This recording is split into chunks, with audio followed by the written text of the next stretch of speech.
नमस्कार, जय महाराष्ट्र. मी डॉक्टर अनिल फळे. महाराष्ट्रामध्ये राज्य निवडणूक आयोग कुणाच्या सांगण्यावरून वागतोय? आता जिल्हा परिषदेच्या आधी महानगरपालिका निवडणुका घेण्याचा घाट घातला गेलेला आहे, अशा बातम्या आलेल्या आहेत. आता उद्या महाराष्ट्रातील 29 महानगरपालिका आयुक्तांची बैठक होत आहे. याच्यावरून त्या बातम्या आलेल्या आहेत. आता मग आधी नगर परिषदा, नगरपंचायत, मग जिल्हा परिषदा आणि मग मुंबईसह सर्व महानगरपालिकांच्या निवडणुका, असा क्रम साधारणपणे ठरलेला होता. मग हे असं अचानक काय झालं? त्याचं कारण असं आहे की महायुतीतले तीन बलवान जे पक्ष आहेत, जे प्रचंड बहुमत मिळवून विधानसभा निवडणुकीमध्ये जिंकलेले आहेत, मग आता विरोधकांची पोटदुखी सुरू आहे. की आता बघा, नगरपालिका नगरपंचायत निवडणुकीमध्ये ज्या प्रकारचं सामदंड भेद हे सगळं जे दाखवण्यात आलेलं आहे, प्रदर्शन मांडण्यात आलेलं आहे, त्याचा अर्थ काय? की दुबार मतदार असो किंवा बाकीचे काही घोळ असो, तर काळजी करू नका. निवडणूक आयोगाने सांगायचं आहे की केंद्रीय निवडणूक आयोगावर ती जबाबदारी आहे. आम्ही 1 जुलै गृहीत धरून ते निवडणुका आम्ही घेत आहोत. आणि मग तिथपासून घोळ कोणते झालेले आहेत? म्हणजे सर्वोच्च न्यायालयाने ज्या वेळेला सांगितलं की 50% आरक्षणाची कॅप लक्षात घ्या, मग बाकीचं SC ST आणि OBCचं आरक्षण तुम्ही ठरवा, परंतु तसं जाणीवपूर्वक केलं गेलेलं नाहीये. आता हे म्हणण्यास पुरेशी जागा आहे. आता नगर परिषद आणि नगरपंचायतच्या 57 ठिकाणी तो 50%ची मर्यादा भंग झाली.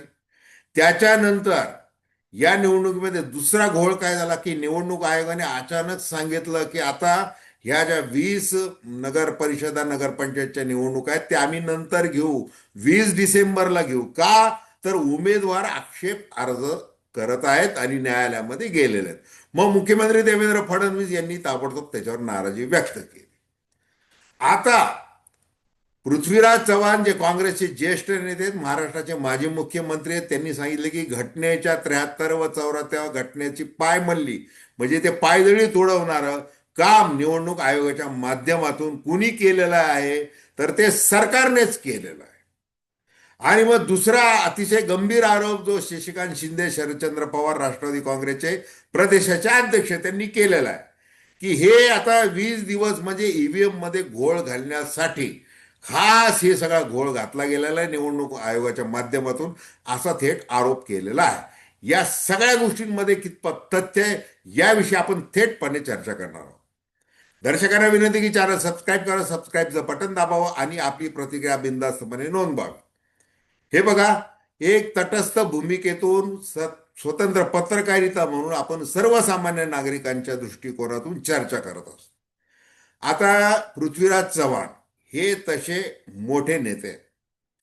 या नेत्यांनी आरोप केलेला आहे की घटनेचं कलम 73-74 लक्षात न घेता सरकारने निवडणूक आयोगाच्या माध्यमातून ही सगळी म्हणजे ती तरतूद जी आहे, लोकांचा जो अधिकार आहे नागरिकांचा, तो पायदळी तोडवलेला आहे. आता बघा की ज्या वेळेला निवडणुका घोषित झाल्या पहिल्या टप्प्यातल्या, म्हणजे पहिला टप्पा म्हणजे नगर परिषद आणि नगरपंचायत, की त्या निवडणूक होतील 2 तारखेला आणि 3 तारखेला निकाल येतील असं स्पष्ट होतं. परंतु सर्वोच्च न्यायालयाने जरी त्या 50% कॅपच्या संदर्भात बोलत असताना सांगितले की निवडणूक प्रक्रिया आम्ही थांबवत नाही, स्थगित करत नाहीये, आम्हाला जो काही निकाल द्यायचा तो आम्ही 21 जानेवारीला देऊ. पण म्हणजे सर्वोच्च न्यायालय काय म्हणतंय बघा की निवडणूक प्रक्रिया आम्ही स्थगित करत नाही. आणि मग राज्याचा निवडणूक आयोग जो आहे तो कोणत्या अधिकार, तो जरी ऑटोनॉमस असला, स्वायत्त असला, अधिकार असले तरी सर्वोच्च न्यायालयाच्या जे उदार मन आहे की निवडणूक प्रक्रिया थांबवायची नाही, तरी राज्य निवडणूक आयोग हे 20 नगर परिषदांचे काही लोक आक्षेप नोंदवलेले म्हणून स्थगित कसं काय करत आहे, हा प्रश्न आहे. मग हे का केलं गेलेलं आहे? बरं, ते केलं तर केलं, दुसरं काय केलेलं आहे की जो निकाल आहे ज्या निवडणुका पार पडलेल्या आहेत त्याचा निकाल देखील थेट आता 21 डिसेंबरला लावायचा आहे. मग विरोधकांनी देखील तशीच मागणी केली होती, ती आपण एक वेळ योग्य समजू. कारण की ह्या उर्वरित नगर परिषदा नगरपंचायतच्या याच्यावर त्याचा प्रभाव पडू नये या निकालाचा. ते ठीक आहे. मग त्याच्यावर मुख्यमंत्री देवेंद्र फडणवीस हे कायद्याचे अभ्यासक आहेत. त्यांनी सांगितलं की निवडणूक आयोगाचा कोण वकील आहे त्याला मी तर काही शिकू शकत नाही आता, कारण ते स्वायत्त संस्थेचं आहे आणि खंडपीठाला तर बोलण्याचा प्रश्नच येत नाही.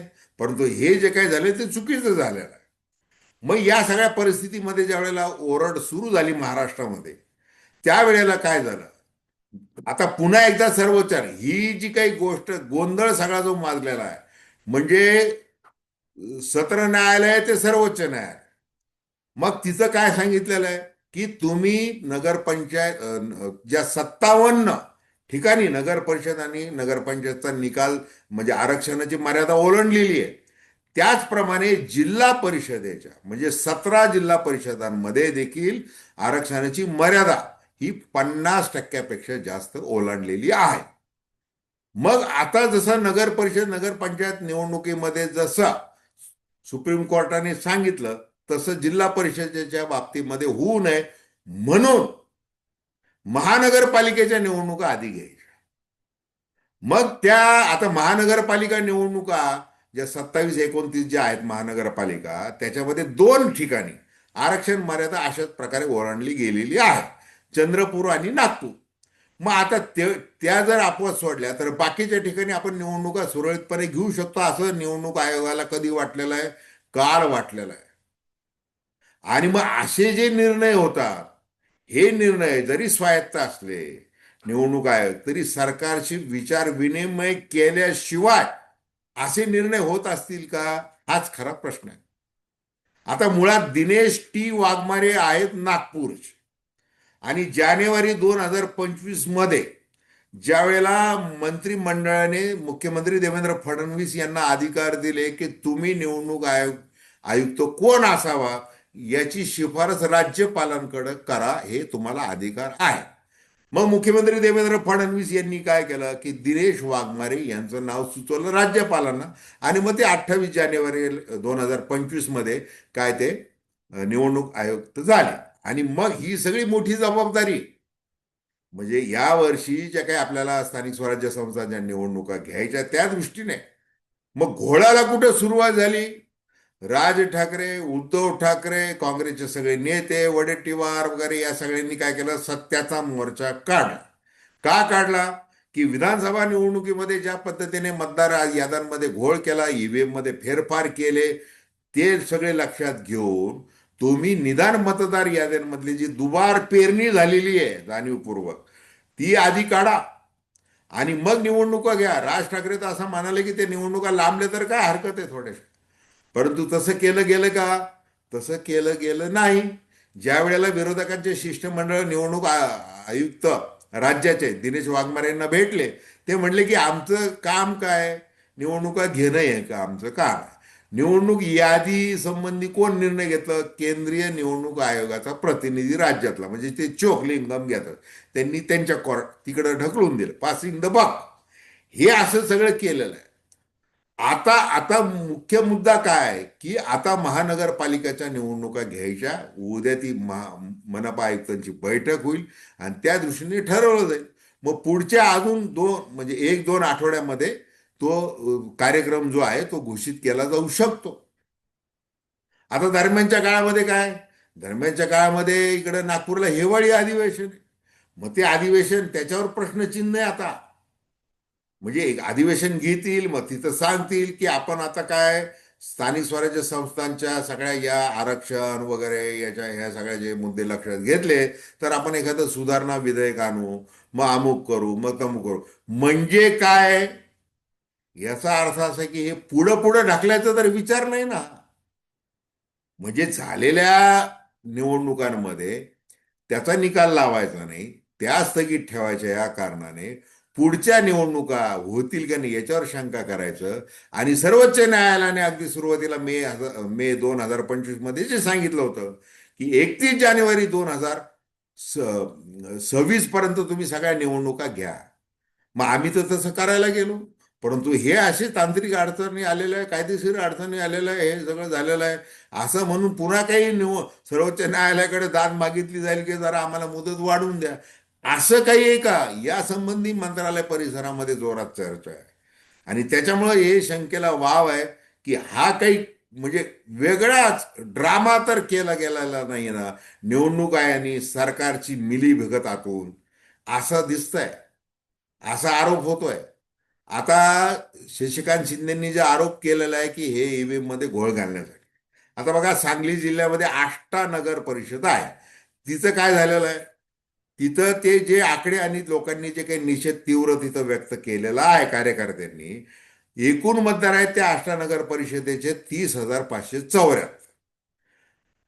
त्या आणि पोर्टलवर किती दाखवलेले आहेत, पोर्टलवर यादी आहे एकूण मतं जे आहेत 33,328. म्हणजे बघा किती फरक आहे. जवळपास 2,000 मतांचा तिथं फरक दाखवलेला आहे म्हणजे मुळात. आता या एकूण त्या आष्ट्याला जे मतदान झालं ते प्रत्यक्षात झालेलं आहे 22,864. आता हा 2,000चा फरक आणि त्याच्यामुळे घोळ झालेला आहे. त्याच्यानंतर दोन प्रभागाचे उदाहरणं सांगितलेले आहेत. काय त्या आंदोलक कार्यकर्त्यांनी एका प्रभागात 1,311 मतदार असताना तिथं मतदान किती दाखवलंय, 4,077 इतकं मतदान दाखवलंय. दुसरा प्रभाग क्रमांक 6 आहे, त्याच्यामध्ये मतदार आहेत 3,056 आणि मतदान झालेले 2,394 आणि पोर्टलवर काय दाखवलेले 1,795. हे उदाहरण आहे. आता अजून असे अनेक उदाहरणं पुढे येण्याची शक्यता आहे. हे 20 दिवस करणार काय? एकतर विरोधक बसलेले तर आरोप करायला सरकारवर. सरकार आता म्हणणार की बघा आम्ही स्ट्रॉंग रूमच्या बाहेर जे काही सील आहे तिथं सगळ्यांना जायची परवानगी आहे, रोज येऊन बघा, तुम्ही बघू शकता. असं याच्यावर सगळी ती चर्चा सुरू आहे. एकूण काय की न्यायालयापेक्षाही सरकार आणि निवडणूक आयोग यांची जी काही मिलीभगत आहे, त्यामुळं या स्थानिक स्वराज्य संस्थांच्या निवडणुकांवर खरी टांगती तलवार आहे की हे खेळण्याचं फक्त नाटक सुरू आहे.